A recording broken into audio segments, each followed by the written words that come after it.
On the 20th of September 1995, Premiership giants Manchester United took on second division York City in the second round first leg of the Coca-Cola Cup. What transpired that evening was one of the most amazing results in the history of English Cup football, something which can only be described as a football miracle. On a cold autumn morning, I went to Manchester United's plush training facility at Carrington to get the thoughts 10 years on of the United manager Sir Alex Ferguson. Well, the York tie, the way the League Cup format was in these days, we used to use it as a mechanism for developing young players, you know, and it never entered our mind that it was done in any other way than give them experience, really. And we never looked to be winning a League Cup, to be honest with you, because we'd progressed quite a bit as a club, and the European football became such a big stage.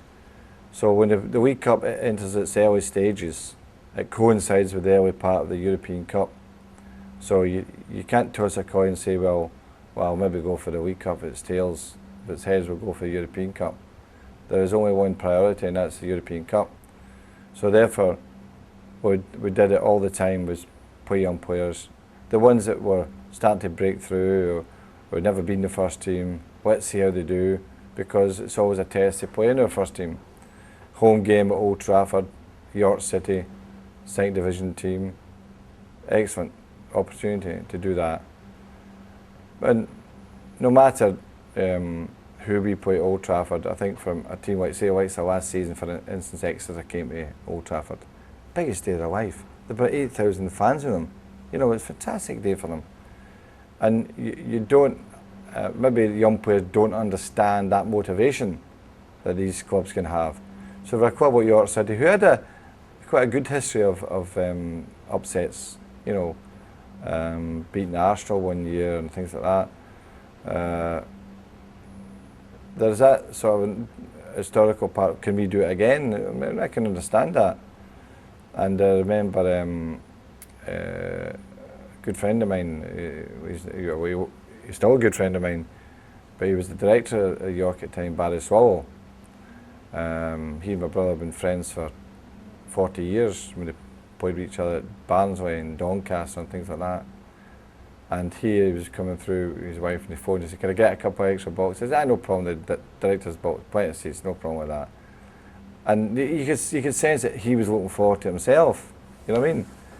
So I think that kind of enthusiasm from York, it was great for them in the sense it's a big game, play United.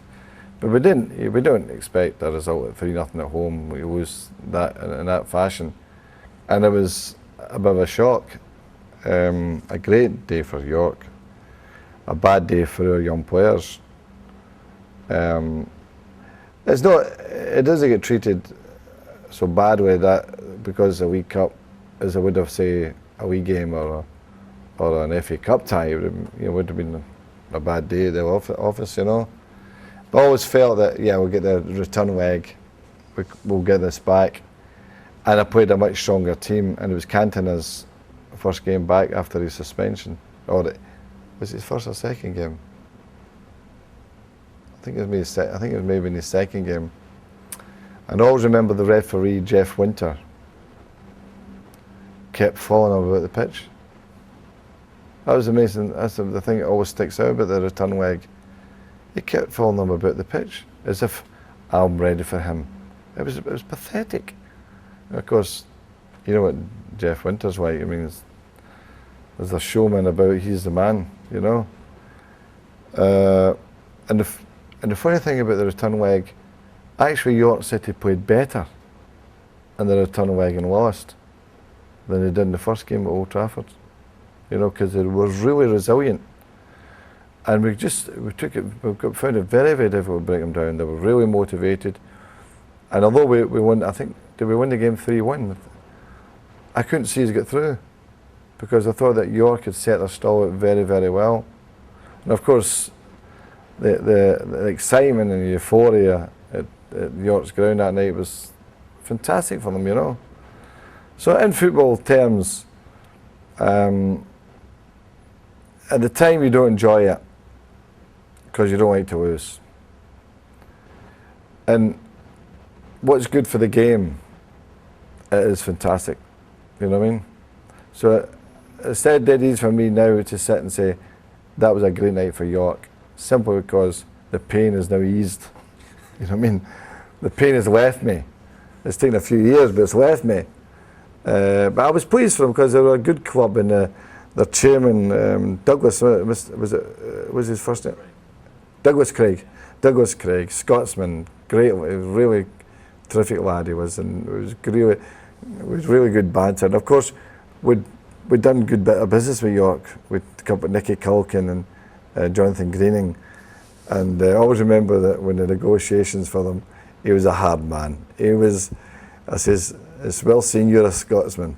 You must come from the north of Scotland because you're tight as a crab's bum. It was fantastic. I don't know, what is he doing now? I mean, he was great. What a negotiator he was. But he got a good deal for York. He was working for York, you see. And he got a good deal for these players. And then knocks us at the League Cup. And he was in cloud nine after the game. And he was very good because he was trying to be modest about it. But he couldn't hide his excitement about it, you know. And Barry Swallow was forever been the gentleman saying, he's unlucky, and that's his bollocks. You weren't, interested whether they're unlucky or not. It was a great achievement for them.